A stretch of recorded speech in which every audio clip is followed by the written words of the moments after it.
Good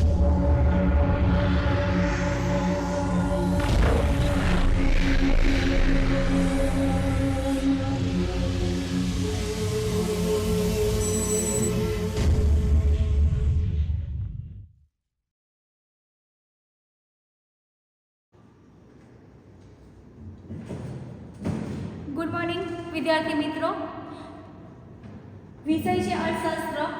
અર્થશાસ્ત્ર વિષયમાં chapter number 1 આપણે ભણી રહ્યા છીએ, અર્થશાસ્ત્ર વિષય પ્રવેશ. આ વિષયની અંદર આપણે એના પહેલાના લેક્ચરમાં આંકડાકીય માહિતીનું મહત્વ અને આર્થિક માહિતીની રજૂઆત વિશે ચર્ચા કરી હતી. હવે આપણે આજના લેક્ચરમાં ચર્ચા કરીશું. આપણે જે આંકડાકીય માહિતી વિશે ભણ્યા છે, આંકડાકીય માહિતીને આકૃતિ કે આલેખમાં રજૂ કરતી વખતે ધ્યાનમાં રાખવાની બાબતો. જ્યારે આપણે આંકડાકીય માહિતીને આલેખ કે આકૃતિમાં રજૂ કરીએ છીએ ત્યારે કેટલીક બાબતો ધ્યાનમાં રાખવી પડે છે. એમાં માપ હોય, તમે જે માહિતી લઈ રહ્યા છો ક્યાંથી લઈ રહ્યા છો, સ્વતંત્ર ચલ ક્યાં આવે, પરતંત્ર ચલ ક્યાં આવે, કઈ રીતે સ્વતંત્ર ચલ ઓળખવાનો, કઈ રીતે પરતંત્ર ચલ ઓળખવાનો, એ બધું ધ્યાનમાં રાખીને જ તમે આકૃતિ કે આલેખ દોરી શકો છો. અને અર્થશાસ્ત્રની અંદર આકૃતિ અને આલેખનું ખૂબ મહત્વ છે. એ તમે 11મામાં પણ ભણશો અને 12મામાં પણ ભણવાનું છે. તમારું સ્ટેટમાં પણ આંકડાકીય માહિતી પરથી આલેખ દોરવાનો આવે છે. ચલો, અર્થશાસ્ત્રની રજૂઆત. અર્થશાસ્ત્રીય રજૂઆતમાં સંશોધનના તારણોમાં સિદ્ધાંતોના ફલિતાર્થોની વિશ્વસનીયતાના આધારે આંકડાની રજૂઆત છે. આંકડામાં પ્રાપ્ત વિગતોને આલેખ કે આકૃતિમાં પ્રતીકાત્મક રીતે આકર્ષક સ્વરૂપમાં રજૂ કરી શકાય છે. આલેખ આકૃતિ માહિતીને સરળ રીતે સમજાવે છે. કેટલીક બાબતો નીચે મુજબ છે. વિશ્વસનીય પ્રાપ્તિ સ્થાન. હવે તમને જે માહિતી મળે છે, ધારો કે હાલમાં વસ્તી ગણતરીની શરૂઆત કરવામાં આવી છે, તો શું વસ્તી ગણતરી કોઈ પણ વ્યક્તિ જઈને કરી શકે છે? ના. તો સરકાર દ્વારા જે લોકોની નિમણૂક કરેલી છે એ જ વ્યક્તિ વસ્તી ગણતરીમાં જઈ શકે છે. સરકાર એ આંકડો પોતાની પાસે લેશે, પછી એ આંકડામાંથી બધી વર્ગીકરણ કરશે. વર્ગીકરણ કર્યા પછી જાહેર જનતાને આપશે. તો જે સરકાર આપે છે આપણને આંકડો, તે જ સાચો આંકડો છે. તો જ્યારે આપણે આલેખ કે આકૃતિ દોરીએ છીએ ત્યારે વિશ્વસનીય સ્ત્રોત પાસેથી માહિતી લીધેલી હોવી જોઈએ. અને તમને જ્યાંથી માહિતી લીધેલી છે તો નીચે લખેલું હોવું જોઈએ કે કયા સ્ત્રોત પાસેથી તમે માહિતી લીધેલી છે. અધરવાઇઝ નીચે જો તમે કોઈ સ્ત્રોત પાસેથી માહિતી ના લીધી હોય તો કાલ્પનિક લખવામાં આવે છે. દાખલા તરીકે ચલો આ જે માહિતી છે, ચલો આ શું કીધું છે, ઘઉંનું ઉત્પાદનની જે માહિતી આપેલી છે, તો આ માહિતી ક્યાંથી લીધેલી છે? તો અહીંયા કશું લખેલું છે નહીં. પણ જો આ જે માહિતી છે, કઈ માહિતી છે? ગુજરાતમાં અક્ષરક્રિયાનું પ્રમાણ. તો અહીંયા નીચે લખ્યું છે સ્ત્રોત. કયા સ્ત્રોત પરથી આંકડાકીય માહિતી લીધેલી છે? ગુજરાતના આર્થિક સામાજિક સર્વે 2011. કહેવાનો મતલબ સમજો છો મારો? વિશ્વસનીય સ્ત્રોત પાસેથી જે માહિતી લીધેલી હોય એના પરથી જ આલેખ કે આકૃતિ દોરવામાં આવે છે. જો કોઈ કાલ્પનિક બાબતો પરથી લેવામાં આવેલી છે, જો કોઈ કાલ્પનિક, ધારો કે જો આ માહિતી પણ ક્યાંથી લીધેલી છે? ભારતનો આર્થિક સર્વે 2014-15 પરથી આ માહિતી લીધેલી છે. ઓથેન્ટિક માહિતી છે, કોઈ સારી જગ્યા પર લીધેલી છે. બરાબર.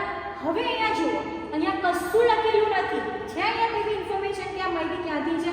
તો આ માહિતી કાલ્પનિક છે, જે આપણે જાતે બનાવીએ ને માહિતી. ઘઉંનું ઉત્પાદન આટલું થયું, તે કાલ્પનિક માહિતી છે.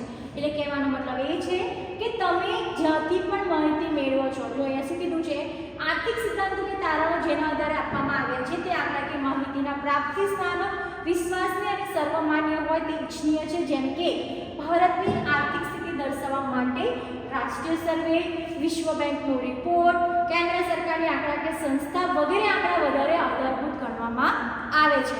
જો આપણે આંકડાકીય માહિતી કોઈની પાસેથી લેવી, તો અહીંયા શું કીધું છે, આર્થિક સ્થિતિ દર્શાવતી હોય તો કોના પાસેથી લેવાય? રાષ્ટ્રીય સર્વે પાસેથી, વિશ્વ બેંક પાસેથી અને કેન્દ્ર સરકારની આંકડાકીય માહિતી પરથી લઈ શકાય છે.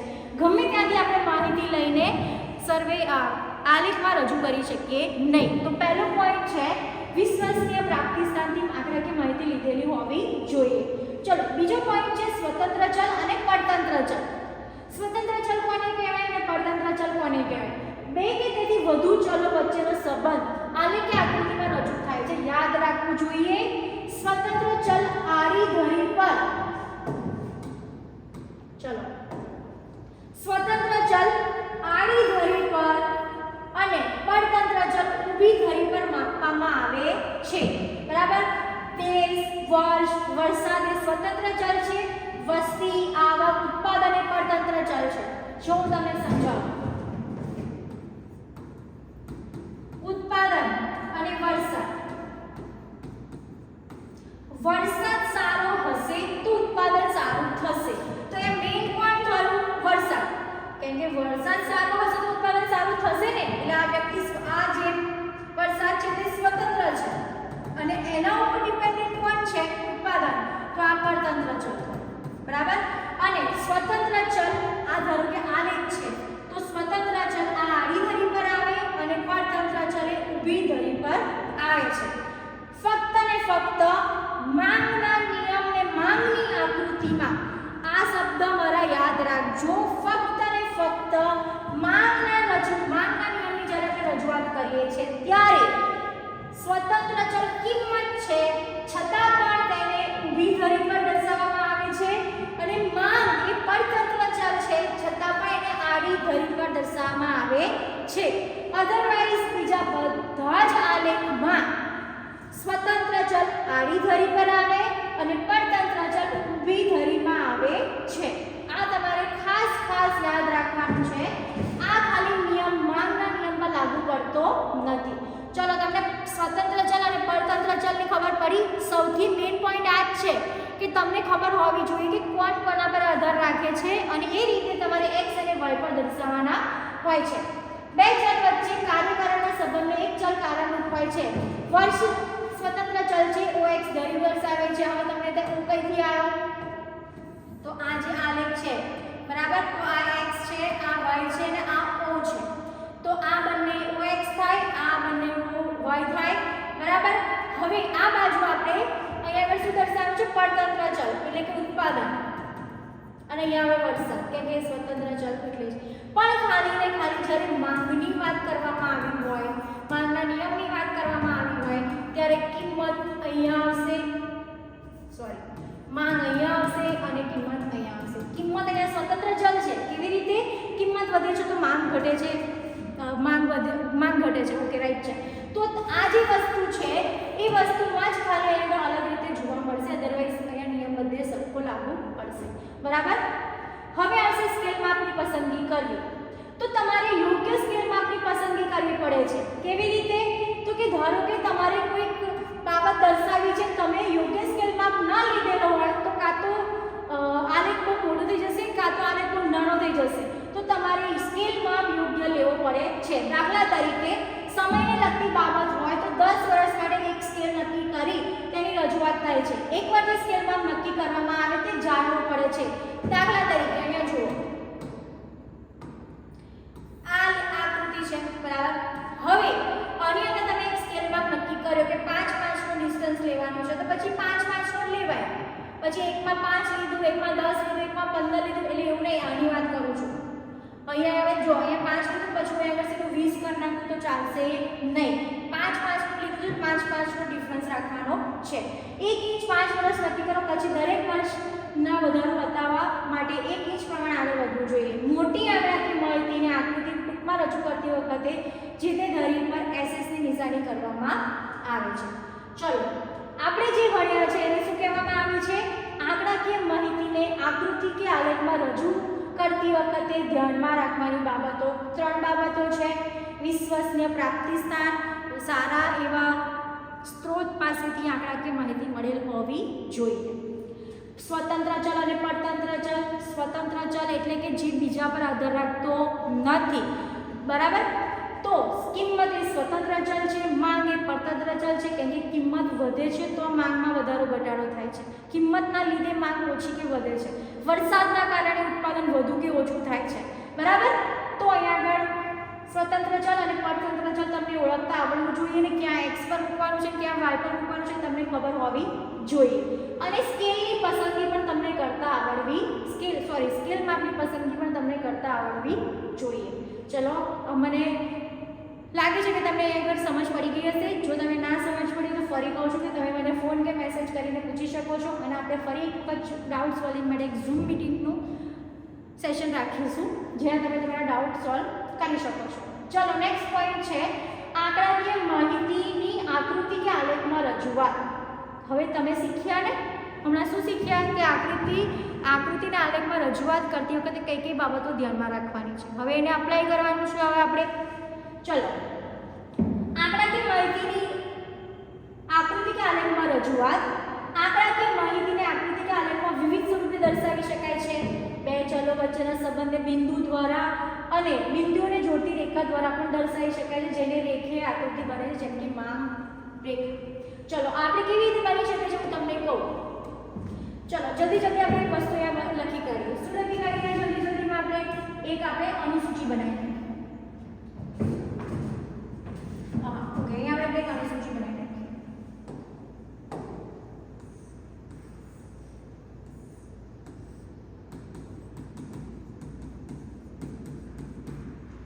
બરાબર. જ્યારે વસ્તુની કિંમત 40 રૂપિયા હોય છે ત્યારે માંગ 10 રૂપિયા થાય છે. જ્યારે વસ્તુની કિંમત 30 રૂપિયા થાય છે ત્યારે માંગ 20 રૂપિયા થાય છે. જ્યારે વસ્તુની કિંમત 20 રૂપિયા થાય છે ત્યારે માંગ 10 રૂપિયા થાય છે. જ્યારે વસ્તુની કિંમત 10 રૂપિયા ત્યારે માંગ કેટલી થાય છે? 5 થઈ જાય છે. બરાબર. હવે આપણે એને આકૃતિમાં દર્શાવીએ. ચલો ઓકે, આપણે કીધેલું તેમ માંગ અહીંયા ભલે પરતંત્ર ચલ છે તો અહીંયા દર્શાવવાની છે x અને y અને o. અહીંયા આવશે કિંમત. બરાબર. કિંમતમાં આપણે શું રાખીશું તો કે 10 20 30 40 50 ને 60. અહીંયા શું રાખીશું આપણે? અહીંયા આપણે એ જ રાખીશું 10 20 30 40 ને 50. ઓકે ચલો હવે આપણે શું કરવાનું છે? 40 કિંમતે 10 રૂપિયા માંગ છે. કઈ છે 40? આર્યા 40 એ કેટલી માંગ છે? 10 રૂપિયા. અહીંયા આગળ કશું દોરવાનું નથી, આપણે પોઈન્ટ કરવાનું છે. ચલો એક થઈ ગયું. બીજું છે 30 એ કેટલી માંગ છે? 20. તો આ 30 છે. 30 એ કેટલી છે? 20. બરાબર. એક પોઈન્ટ અહીંયા આવશે. પછી 20 એ કેટલું? સોરી 30 એ થઈ ગયું. પછી આવશે 20 એ કેટલું છે? તો કે 20 એ 30 છે અને 10 એ કેટલું છે? 5. એટલે અહીંયા આવશે. આખું આમ આ જે પોઈન્ટને જોડવાના છે. શું કરવાનું છે? પોઈન્ટને જોડવાના છે. જ્યારે તમે પોઈન્ટને જોડશો ત્યારે રેખીય આકૃતિ બનશે. બિંદુ દ્વારા જોઈન્ટ કરવાનું છે જ્યારે આપણે રેખીય આકૃતિ બનશે, જેને આપણે માંગ રેખા કહેવામાં આવે છે. ચલો એના પછી આવશે હાલમાં કોમ્પ્યુટર ટેકનોલોજીના ઉપયોગના કારણે આંકડાકીય માહિતીના આલેખમાં રજૂઆત આકર્ષક રીતે થઈ શકે છે અને આલેખમાં વૈવિધ્ય લાવી શકાય છે. સરળતાપૂર્વક સમજૂતી માટે આપણે 3 પ્રકારની રજૂઆત અહીંયા આપી છે. કયા 3 પ્રકારની રજૂઆત આપી છે? તો એક સ્તંભ આકૃતિ, પાસે પાસેની સ્તંભ આકૃતિ અને વૃત્તાંશ આકૃતિની સમજ આપી છે. ચલો એમાં પહેલા આપણે સ્તંભ આકૃતિમાં ભણીશું. સ્તંભ આકૃતિમાં આધારિત ચલ ઊભી ધરી પર આપવામાં આવ્યો હોય એટલે સ્વતંત્ર ચલ આડી ધરી પર આપેલો હોય છે. તેના પરિવર્તનનો સમયગાળો છે. ઘઉંનું દર વર્ષે ઉત્પાદન કેટલું થાય છે ત્યાં આગળ આપણી પાસે હોય છે. જો અહીંયા શું કીધું છે કે ભારતમાં ઘઉંનું ઉત્પાદન 70-71 માં 23.8, 80-81 36.3, 90-91 55 2001 અને 10-11 માં 86.9. બરાબર. ચલો હવે આપણે અહીંયા આગળ દોરવાનું છે આલેખ. આલેખમાં તમારે x અને y ધરી, અહીંયા આગળ તમારે નીચે આવશે વર્ષ, અહીંયા આવશે ઉત્પાદન, એટલે વર્ષના આધારે ઉત્પાદન કેટલું થયું છે. વર્ષ એટલે સ્વતંત્ર ચલ, ઉત્પાદન એટલે પરતંત્ર ચલ. પહેલું 23.8 એટલે અહીંયા 20 અને 30 ના વચ્ચે 23.8 આવશે. 36.3 તો 30 અને 40 ના વચ્ચે આવશે. 55.1 એટલે અહીંયા 50 અને 60 ની વચ્ચે આવશે. અહીંયા 70 અને 60 ની વચ્ચે આવશે અને ત્યાં આગળ 80 ની 90 ની વચ્ચે આવશે. ચલો આ જે છે જુઓ, એક જ ધરી પર એક જ ચલ આપ્યો છે. સ્વતંત્ર ચલ પર એક ને પરતંત્ર ચલ પર એક આપેલો છે. અહીંયા સમયગાળો દર્શાવવાનો, તારો ઉત્પાદન દર્શાવવાનું. જ્યારે તમને આવું જો શોર્ટમાં તમને સમજાવવું હોય તો આવું સાદું આપેલું છે ત્યારે તમારે સ્તંભ આકૃતિ દોરવાની છે. કોઈ એક જ તમને ચલ આપેલો છે. બરાબર. અને એક કરતા એક બાજુ એક જ ચલ છે ને એક બાજુ પણ બીજી બાજુ એક જ ચલ છે તો અહીંયા આગળ તમારે સ્તંભ આકૃતિ બનશે. જ્યારે પાસેની આકૃતિમાં સ્વતંત્ર ચલ એક જ હોય છે પણ એના આધારિત ચલ 2 કે તેથી વધુ હોય, યાદ રાખો. સ્તંભ આકૃતિમાં સ્વતંત્ર ચલ 1 ને પરતંત્ર ચલ 1 ત્યારે સ્તંભ આકૃતિ દોરવામાં આવે છે. જ્યારે પાસેની આકૃતિમાં સ્વતંત્ર ચલ એક જ છે વર્ષ, પણ પરતંત્ર ચલ વધુ છે સ્ત્રી પુરુષ ને કુલ. બરાબર. ત્યારે આપણે પાસેની આકૃતિ દોરવામાં આવે છે. છે. દાખલા તરીકે ભારતમાં અક્ષર જ્ઞાનમાં વધારો. તો ભારતમાં કેટલા વર્ષમાં કેટલો વધારો થયો છે? તો વર્ષ આપેલા છે, સ્ત્રીઓમાં અક્ષર જ્ઞાન કેટલું છે, પુરુષોમાં અક્ષર જ્ઞાન કેટલું છે, અને કુલ કેટલું અક્ષર જ્ઞાન છે. બરાબર, કુલ એટલે સ્ત્રી અને પુરુષનું ટોટલ થઈને કેટલું અક્ષર જ્ઞાન છે. તો એના પરથી આપણી પાસેની આકૃતિ દોરીએ. જો આપણે સ્ત્રોતની વાત કરેલી ને, ગુજરાતનો આર્થિક અને સામાજિક સર્વે 2011. ચલો આપણે એના પરથી આકૃતિ દોરીએ. તમારે આ પણ લખવું જરૂરી છે કે તમે x અક્ષ પર શું દર્શાવ્યું છે. તો x અક્ષ પર તમે શું દર્શાવ્યું છે? વર્ષ. y અક્ષ પર શું દર્શાવ્યું છે? સાક્ષરતા. કોની સ્ત્રી પુરુષને કુલ ટકામાં તમે કેટલું લીધું છે? 1 સેમી 10% લીધેલું છે. તમે પુરુષ માટે કઈ લાઈનિંગ કરી છે, સ્ત્રી માટે શું રાખ્યું છે? કુલ માટે. જ્યારે તમે 12માં આવશો, 12માં એક આલેખ પૂછાય છે ત્યારે તમારે બધી જ માહિતી આપવી પડે છે, ત્યારે તમને 5 માર્ક્સ રોકડા મળે છે. અને આ 5 માર્ક્સ તમારા 12મા માટે રોકડા તમે લઈ શકો છો, કેમ કે તમારે વિશ્લેષણ તમને કરતા આવડે, આલેખને આકૃતિ દોરતા તમને આવડે. બરાબર, તો તમારા 5 માર્ક્સ ક્યાંય જવા જોઈએ નહીં. ચલો હવે આકૃતિની રજૂઆત અહીંયા કરી છે. તો જુઓ 1951માં પહેલું જે પુરુષ છે, પછી સ્ત્રી છે, ફરી ટોટલ છે. તો કે અહીંયા આપણે શું કીધું છે? 30.17. તો અહીંયા 30.17. પછી શું કીધું છે? 12.79 એક, અને એનું ટોટલ છે 21. બરાબર, તો અહીંયા આ રીતે એનું પાસેની આકૃતિ દોરવામાં આવે છે. માહિતીની પાસેની આકૃતિની રજૂઆત થઈ. ચલો હવે આવે છે વૃત્તાંશ આકૃતિ. ચલો પેલું યાદ રહ્યું તમને? સ્તંભ આકૃતિમાં શું યાદ રાખવાનું છે? એક સ્વતંત્ર ચલ અને એક પરતંત્ર ચલ જ્યારે આપેલો હોય ત્યારે સ્તંભ આકૃતિ દોરવામાં આવે. એક સ્વતંત્ર ચલ અને પરતંત્ર ચલ વધુ આપેલા હોય, એકથી વધારે આપેલા હોય, એક અથવા એકથી વધારે એટલે કે 2, 3 આપેલા હોય ત્યારે પાસેની આકૃતિ દોરશે. અને હવે આવશે વૃત્તાંશ આકૃતિ. સમગ્ર વર્તુળ એક સમષ્ટિ છે. આ વર્તુળ છે ને, આખું સમષ્ટિ છે, હોલ આપણે કહીએ ને, તેના ભાગ એક બાબત એમ દર્શાવવામાં આવે છે કે વૃત્તાંશ આકૃતિ બને છે. વૃત્તાંશ એટલે વર્તુળનો એક ભાગ. જો